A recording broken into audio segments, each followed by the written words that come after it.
अध्यात्म आणि धर्माच्या आडून कॅप्टन भोंदूबाबा खरात सारख्या अनेक प्रवृत्ती वेगवेगळ्या समाजात धर्मात दिसतात.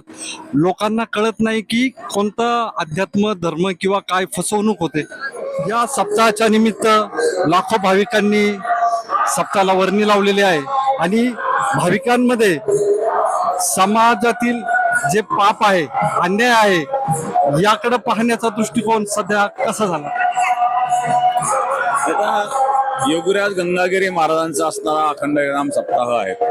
हा 179वा अखंड हरिनाम सप्ताह आहे. गंगागिरी महाराजांनी या सप्ताहाची सुरुवात केलेली आहे. ते म्हणजे व्यसनाधीन असणाऱ्या लोकांना व्यसनापासून मुक्त करण्याकरिता आणि त्या काळामध्ये जी उपवासमार व्हायची त्या निमित्ताने लोक गावोगावी सप्ताह करायचे महाराज आणि लोकांना गोरगरिबांना त्या निमित्ताने भोजनाची व्यवस्था व्हायची.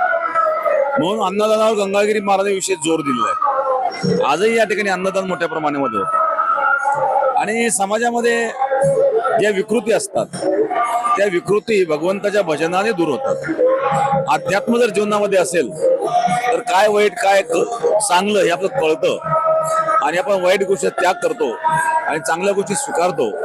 या सप्ताहामध्ये चांगले विचार स्वीकारण्याकरता लोक येतात आणि त्यांना त्यात समाधान मिळतं.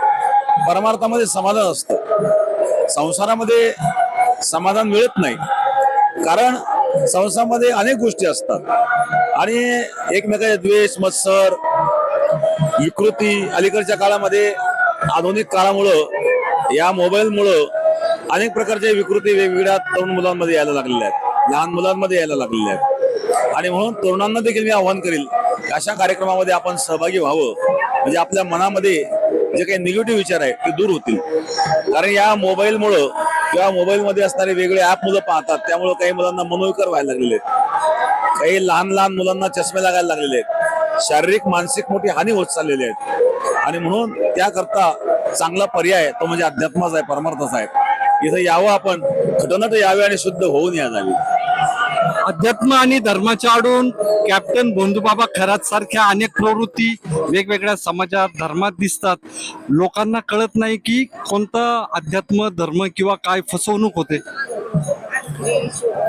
ज्या माणसाकडं कर्तृत्व आहे, ज्या माणसाकडं काही करण्याची इच्छा आहे आणि ज्याचा स्वतःच्या कर्तव्यावर विश्वास आहे असा मनुष्य भोंदू लोकांच्या नदी कधी नादी लागत नसतो.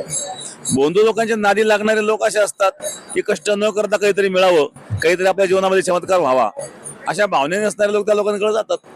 समाजामध्ये चांगले लोक खूप आहेत आणि मग अशा लोकांचा विचार आपण न करता चांगल्या विचारांचा ज्या साधू संतांनी आपल्याला एवढे चांगले विचार दिलेले आहेत, शेकडो वर्षापासून हजारो वर्षापासून आपण संतांच्या विचाराप्रमाणे चाललेलो आहोत.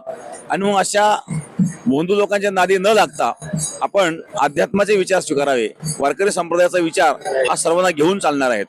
आणि मग सकळाशी ते आहे अधिकार कलियुगी उद्धार हरीच्या नामे. सर्वांना या ठिकाणी अधिकार आहेत. प्रत्येकाने यावं, आपला आनंद घ्यावा आणि जे जे काही कोणी भोंदूगिरी करणारे लोक असतील यांच्यापासून आपण दूर राहावं. शेवटचा प्रश्न, काही लोकप्रतिनिधी हे समाजामध्ये फूट पाडणारी वक्तव्य करतात. भारत हा विविधतेने नटलेला देश आहे, तर याकडं राजकीय किंवा सामाजिक क्षेत्रात कार्य करणाऱ्या लोकांना काय संदेश द्याल. हे सामाजिक कार्य करणारे जे लोक असतात ना त्यांचा उद्देश समाजसेवा असतो. राजकीय लोकांना निवडून येण्याकरता राजकीय लोक वेगवेगळ्या प्रकारचे भाषणं देतात तर तो त्यांचा विषय वेगळा आहे. पण समाज कार्य करणाऱ्यांनी त्या गोष्टीकडे लक्ष देऊ नये आणि खरोखर शुद्ध समाजसेवा करण्याचा प्रयत्न करावा. गॉडफादर मीडियासाठी नवनाथ पाटील सदाफळसह प्राध्यापक डॉक्टर जयंत गायकवाड, तालुका राहता.